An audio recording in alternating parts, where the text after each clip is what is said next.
like the bullied or the bully, and I think about in our adult lives, you know, we think we grow out of bullying, but I think as adults, you know, grown humans, the opposite of bullying is just celebrating each other, being really fucking vocal about celebrating each other, because God, you know, Emily, my friend who I tour with, you know, we'll be walking through the airport and she'll be like, I love your hair, and like, you know, just folk, like random folks. I'm like, why doesn't that happen all the time? Like, you know, like you love something, like you it's just like we should be doing that. Anyway, this poem is called so when I was little, I dressed sort of like this, without the tie.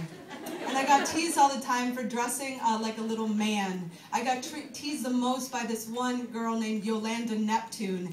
And when you're getting teased by Yolanda Neptune, it is fucking bad. Bad. Anyway, the thing I love about art is I believe you can create things where you actually go back and sort of reshape your own personal history and sort of change your cells in a way. And this poem is called A Letter to the Playground Bully, from Andrea, age 8 3/4.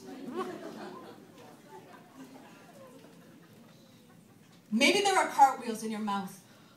Maybe your words will grow up to be gymnasts. Maybe you've been kicking people with them by accident. I know some people get a whole lot of rocking in the rocking chair, and the ones who don't sometimes get rocks in their voice boxes become slingshots. Maybe you think my heart looks like a baby squirrel. But guess what?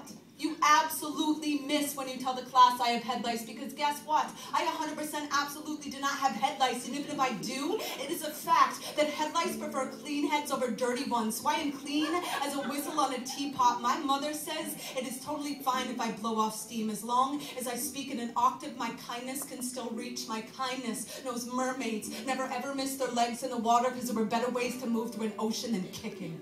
Yes. So guess what? If I ever have my own team, I'm picking everyone first. Even the worst kid and the kid with a stutter like the skipping record, because I know all of us are scratched, even if you cannot hear it when we speak. My mother says some people have heartbeats that are knocking on doors that will never ever open. And I know my heart is a broken freezer chest. That's why I can't keep anything frozen. So no, I am not always crying. I'm just thawing outside the lines. And even if I am always crying, it is a fact that salt is the only reason everything floats so good in the Dead Sea. And just because no one ever passes notes to me doesn't mean I am not super duper. In fact, my super duper might be a buoy or a paper boat the next time your nose is stuck up the river, because it is a fact that our hearts stop for a millisecond every time we sneeze, and some people's houses have too much dust. Some people's fathers are like addicts. I've heard addicts have monsters in their walls and shaky stairs. If I lived in a house that had an attic, I'd think I'd nightmare a burglar in my safety chest, or maybe I'd look for rest in the sticks and stones, because my mother said a kid can only swallow so much punch before he's drunk on his own fist. But the only drunk I've ever known was sleeping in the alley behind my church, and Jesus turned water into his wine. So even God has his bad days. But on your bad days, couldn't you just say, hey, I'm having a bad day?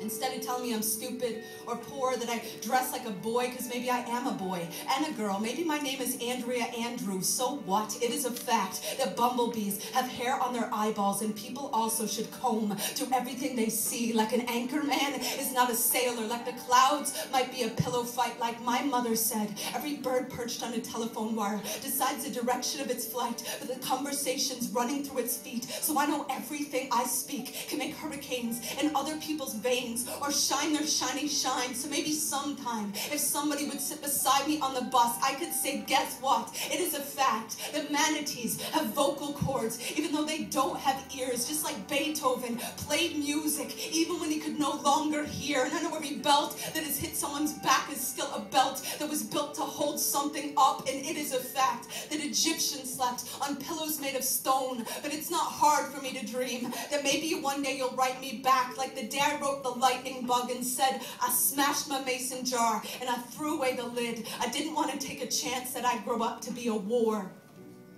I want to be a belly dance, or a pogo stick, or an accordion, or the fingerprints the mason leaves in the mortar between the bricks to prove that he was here, that he built a roof over someone's head to keep the storm from their faith. My mother says that's why we all were born. And I think she's right. So write back soon. Sincerely yours.